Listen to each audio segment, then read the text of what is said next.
The azure ballroom sparkled like liquid gold, the chandeliers dripping crystals that caught the light and scattered it across the polished marble floors. It was the kind of place that made ordinary people feel like they had stepped into a dream, or, for those like me, a nightmare. I stood in a quiet corner, my old, well-pressed suit fitting me like a second skin that I had grown into over 71 years.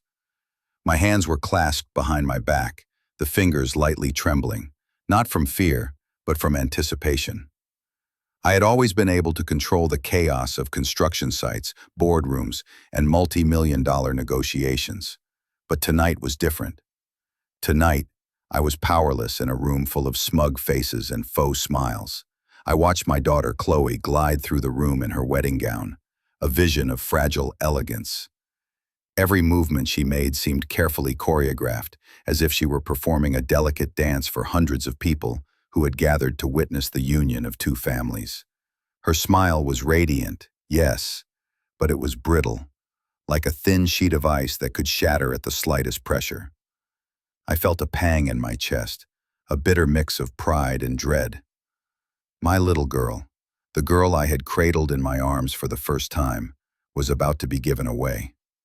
And then there was him, Preston Vanderbilt.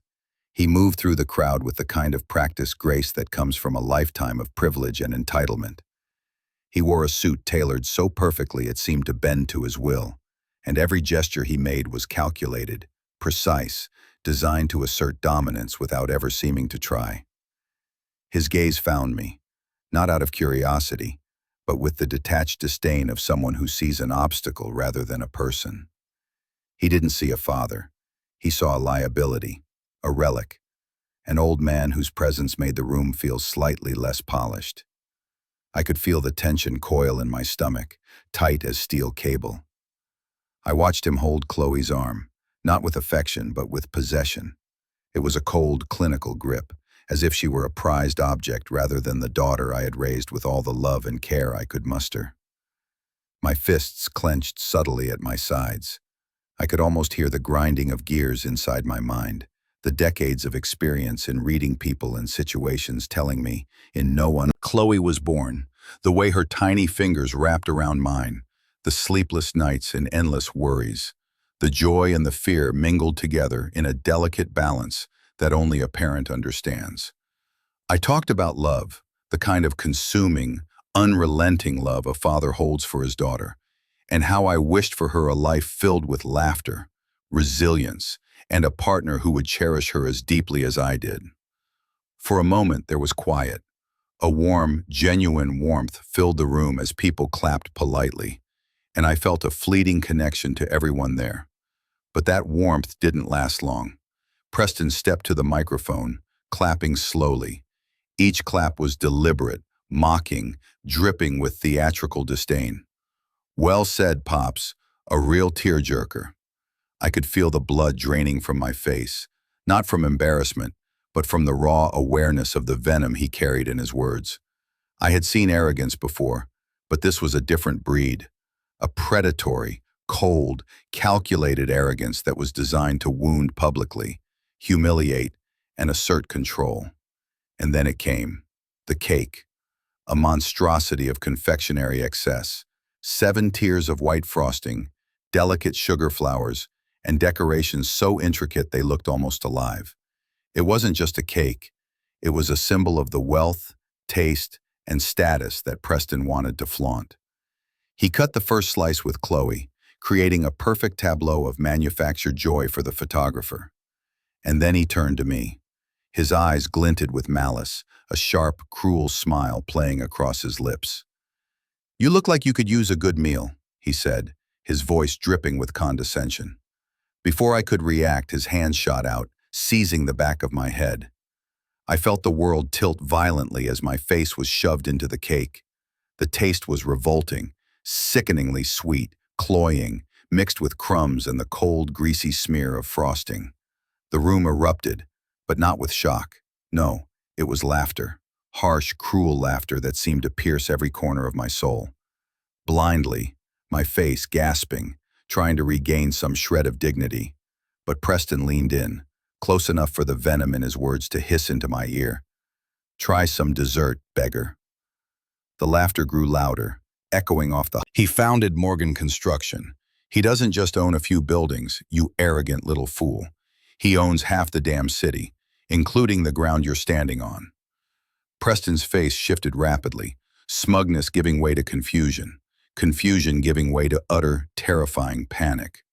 He understood in that instant the mistake he had made, the gravest miscalculation of his life. The color drained from his face as if someone had pulled a plug, leaving him ghostly pale. I straightened my jacket, wiped a smear of frosting from my cheek, and looked around the room. No one laughed now. The atmosphere was thick, suffocating with realization. Preston's friends froze, unsure how to react. The crowd that had mocked me moments ago now saw the magnitude of their error. Smith, I was no beggar. I never had been. I was a man who had built a city from nothing.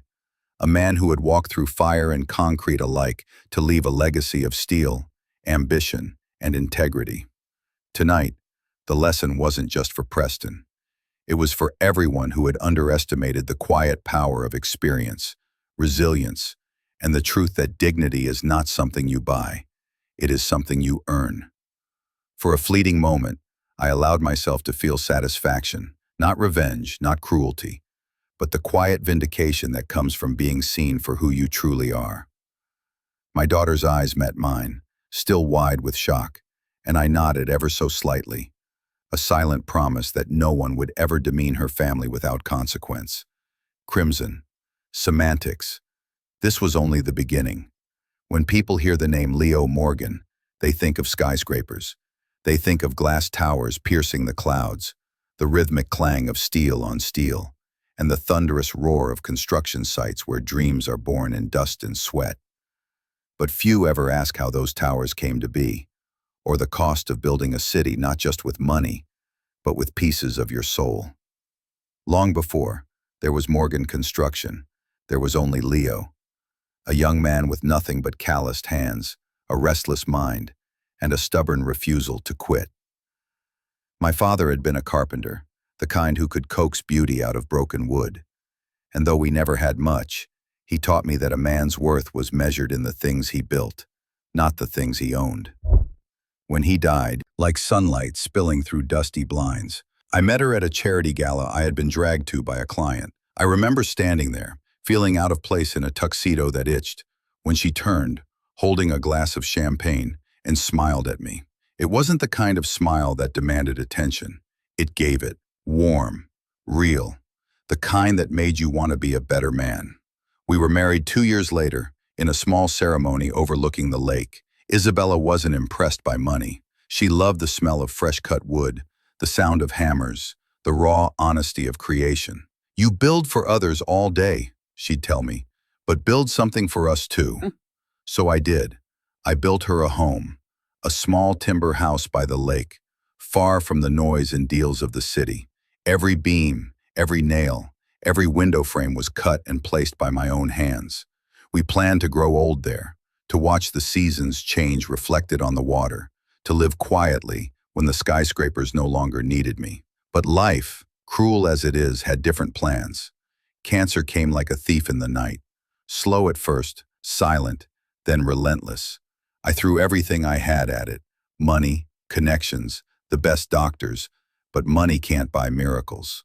The day Isabella took her last breath, the city lost its sound. The construction sites fell silent. The boardrooms, the meetings, the projects, all of it turned to dust in my hands. For months, I wandered the empty halls of our mansion, surrounded by marble and glass, but feeling only the weight of absence. There's a special kind of loneliness that comes with success, the kind where you realize you've built everything except a way to survive, losing what truly mattered. I used to stand on the balcony at night, looking out over the city I'd built, and think, what's the point? The towers reached for the heavens, but my heart was buried underground. The fortune I had amassed felt obscene. Each dollar was a monument to something hollow. So one day, I made a decision that shocked everyone who knew me. I sold it all. The mansion, the cars, the boats, the paintings. I liquidated everything that wasn't essential. The newspapers called it madness. The board called it retirement. But to me, it was rebirth. I kept only the company, Morgan Construction, but I handed control to a board of directors, old man in flannel shirts and worn jeans, and assumed I was just another retiree scraping by. I didn't correct them. People confuse simplicity with poverty. They don't understand that peace isn't bought, it's found. Every morning I'd mend fences, fix the porch, or take my old fishing rod down to the water. I'd watch the sun rise and think of Isabella's face in its glow. I learned to cook simple meals, to mend torn clothes, to live without the hum of city life. There was beauty in that stillness, a kind of redemption that no amount of wealth had ever given me. And yet, I couldn't escape the world entirely. My daughter Chloe still lived in the orbit of money and appearances. I had raised her to be kind, to see people beyond their worth, but as she grew older, the glitter of high society began to cast its spell. When she brought Preston Vanderbilt home for the first time, I knew immediately what kind of man he was. His handshake was firm but hollow, too practiced. His smile didn't reach his eyes. He talked more about who he knew than what he believed in. It was all status, all power, all surface. I tried to warn her, gently. But Chloe was in love, or at least she thought she was. Preston made her feel important. He flattered her, showered her with gifts, treated her like a prize to be displayed. I bit my tongue.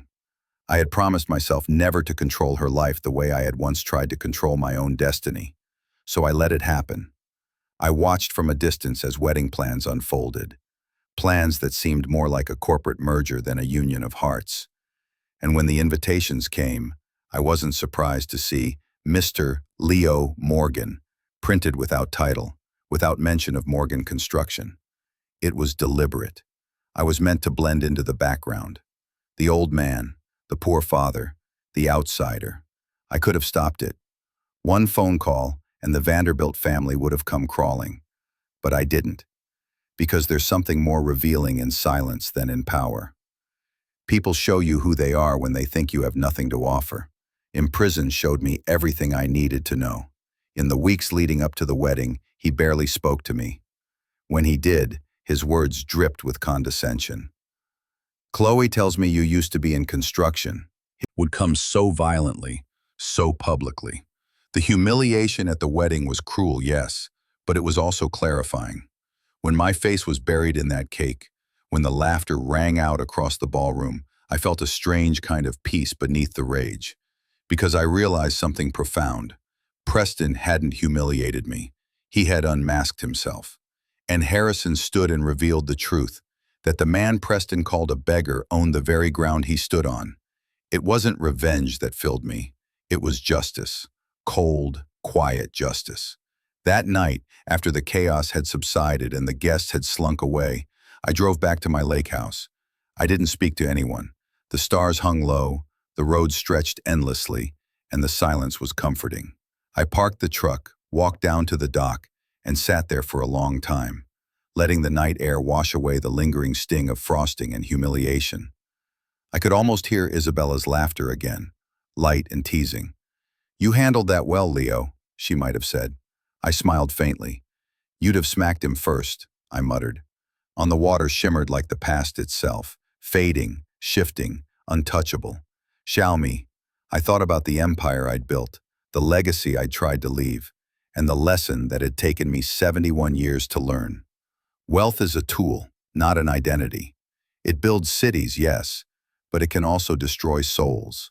Preston thought power came from money. I knew better. Power came from knowing who you are when the world thinks it's laughing at you. That night, as I sat alone on the dock, I whispered a promise to myself. "This isn't over," I said softly. "Not for me, not for Chloe, not for the truth." The moonlight glinted off the water, and somewhere in the trees a nightbird called. The city lights flickered faintly in the distance, a reminder that the empire I had built still stood tall. But this time, I wasn't building skyscrapers. I was rebuilding honor. The morning after the wedding dawned gray and cold, the kind of morning where the air itself feels heavy, as though the sky hasn't yet decided whether to rain or simply brood. I woke early, long before the sun rose, the remnants of last night's laughter still echoing in my head. Not the warmth at the lake, the morning mist hovering low over the water. The surface was calm, reflective, too calm, almost mocking. I had seen calmer waters turn into violent storms in seconds. Life was no different. The phone rang just as I poured my second cup of coffee. I didn't answer it right away. I knew who it would be. I let it ring out once, twice, 3 times before finally picking it up. "Dad!" Her voice was soft, trembling. "Chloe," I said quietly. "Dad, I don't even know what to say. I'm so sorry. I didn't know. I didn't know he—" "You don't have to apologize," I interrupted gently. "You didn't do anything wrong." There was a pause. I could hear her sniffle softly, trying to hold herself together. "He said it was a joke," she whispered. "He said he was just trying to lighten the mood, that everyone took it the wrong way." I closed my eyes. "And do you believe that?" Another long silence. Then, in a voice barely above a whisper, she said, "No, I don't." That was the first time my daughter had spoken about Preston without defending him. It wasn't much, but it was something. A crack in the foundation of the illusion she had built around him. "Come home, Chloe," I said softly. "Come stay here for a few days." Stemmed. She hesitated. He doesn't want me to leave. He says it'll make him look bad." That sentence told me everything I needed to know. "Chloe," I said, my voice steady, "the kind of man who worries about how he looks after publicly humiliating your father is not a man. He's a coward wrapped in a designer suit." She didn't answer, but I could feel her heart breaking on the other end of the line. "Take some time," I told her. "You'll see things clearer when you're away from him." And the phone's still in my hand. I had seen this before, in business, in life. When people lose control, they scramble to rewrite the story. Preston would be doing that now, spinning his version of the truth, calling it a misunderstanding, painting me as the bitter old man who couldn't take a joke. But I'd built my empire on understanding people. I knew the patterns of arrogance better than most. Disgust. Henry Harrison had made sure of that. 2 days after the wedding, I got a call from Henry himself. His voice, as always, was calm but commanding. "Leo," he said, "I owe you a drink." I chuckled softly. "I don't drink much these days." "Then coffee," he said. "My office, tomorrow morning." When I arrived at Harrison Development the next day, the lobby receptionist's eyes widened. She probably expected a frail old man in tattered clothes. What she saw instead was someone who, though weathered, still carried himself with quiet authority. I might have left the marble halls and glass towers behind, but the foundation that built them still lived in me. Shameful was waiting in his office, the skyline stretching behind him through floor-to-ceiling windows. He rose when I entered, shaking my hand firmly. "Damn good to see you, Leo," he said. "You handled yourself with more grace than most men twice your age would have." I smiled faintly. "I've had practice being underestimated." Laughed, motioning for me to sit. "You know, the moment I saw that boy shove your face into that cake, I knew exactly what kind of man he was. I've dealt with that breed before. Polished shoes, empty heads." I didn't respond. Instead, I looked out the window at the city I had helped build. Cranes dotted the horizon like steel giants, and I could name half the structures from memory. "Okay, he's finished," Henry said after a moment. "I made a few calls. Word travels fast. His father's investment firm won't touch him now. The Vanderbilt name just took a hit it won't recover from easily." I nodded slowly. "That's not my concern," I said. "I don't want revenge. I just want my daughter safe." Henry studied me for a long moment, then said, "You really are one of a kind, Leo." Firefox Chloe showed up at my door. She looked exhausted, makeup smeared, eyes red, hair tangled from crying. She didn't say a word. She just walked in, dropped her purse, and collapsed into my arms like a child again. For a long time, neither of us spoke. The house was quiet except for the soft creak of the floorboards and the sound of her breathing against my shoulder. "Misinformation," she whispered finally. Strokes cooked meals, sat with me by the lake in the evenings. Slowly, the shine of material luxury faded from her eyes, replaced by something purer, clarity. One afternoon, she found my old photo albums. Pictures of Isabella and me standing in front of half-finished buildings, covered in dust, grinning like fools. Chloe flipped through the pages in silence. "She was beautiful," she said softly. "She was my reason," I replied. "Everything I built was for her, and when she was gone, I had to learn to build for myself again." Chloe looked up, eyes thoughtful. "Do you think Mom would have liked Preston?" I smiled faintly. She would have seen that photo over. It was not list, but I just begin through. She would have so apprised worth. She really lest. She was further, and she loved she. She just provides anything, to believe. Leasley, the believe that has a first really Trump assist, that lest was just not less ability.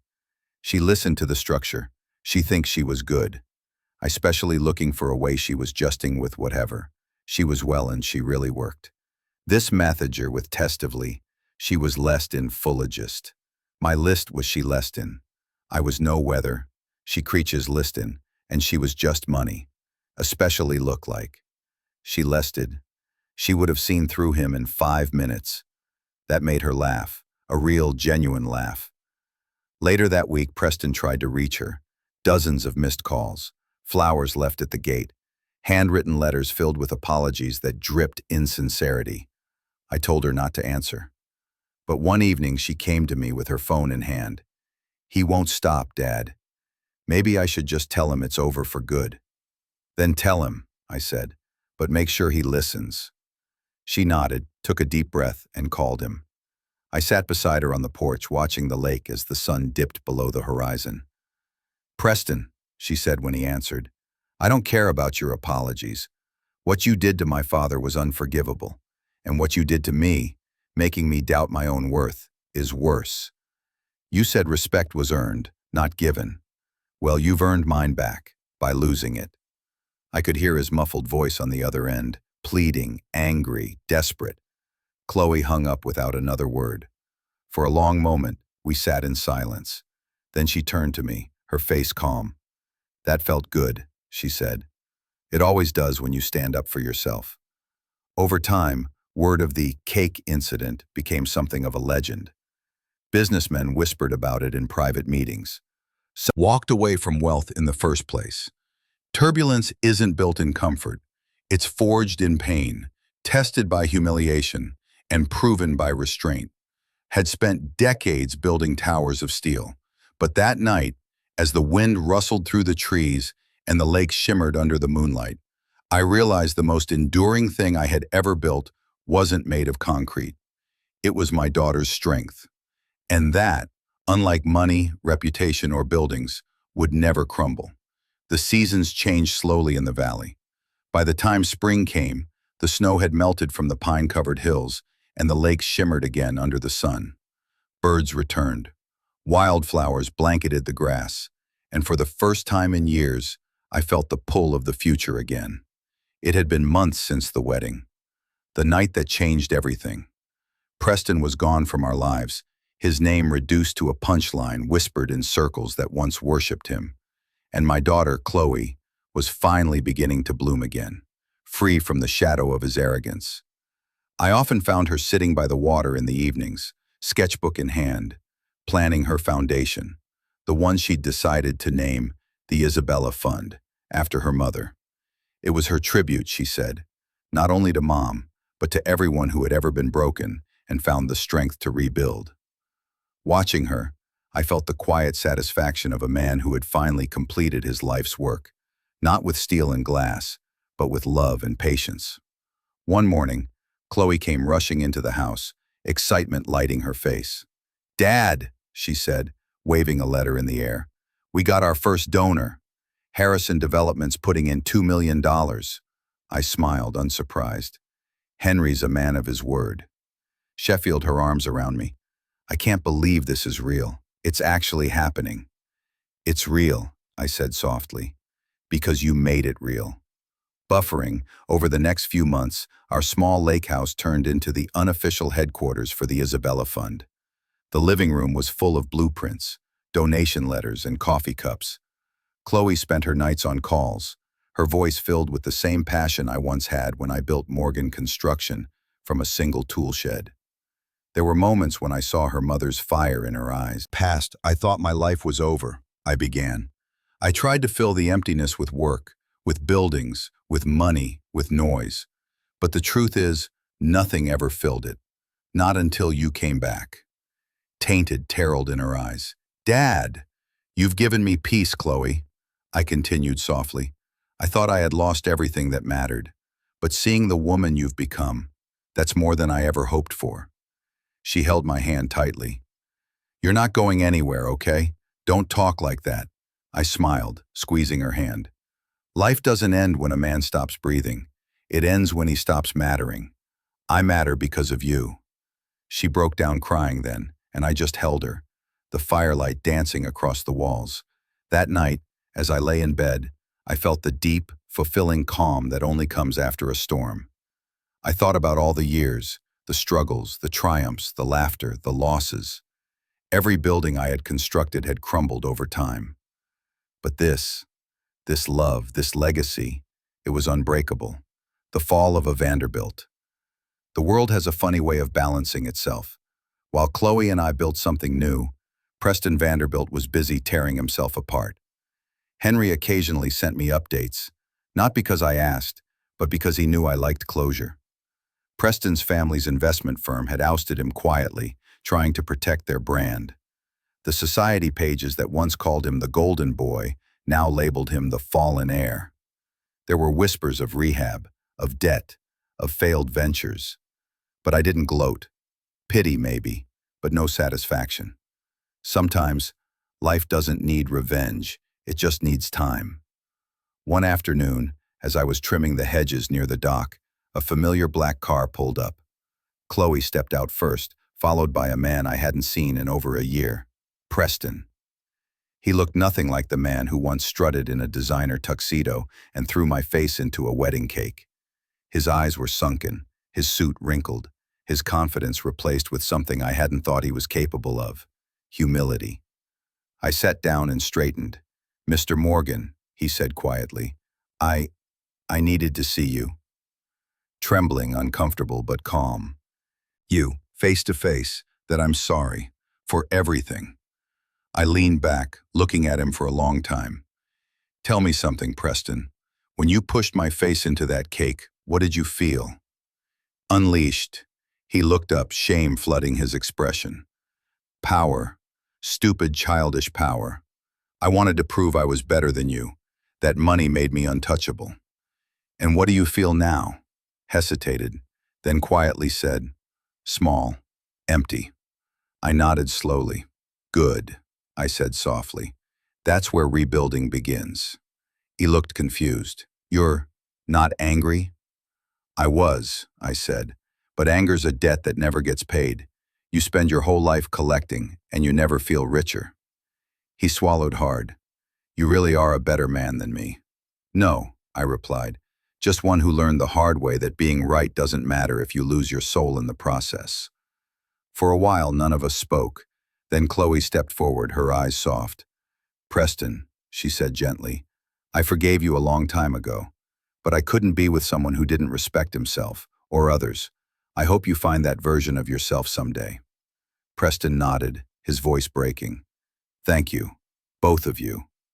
He left quietly, without another word. After he was gone, Chloe sat beside me.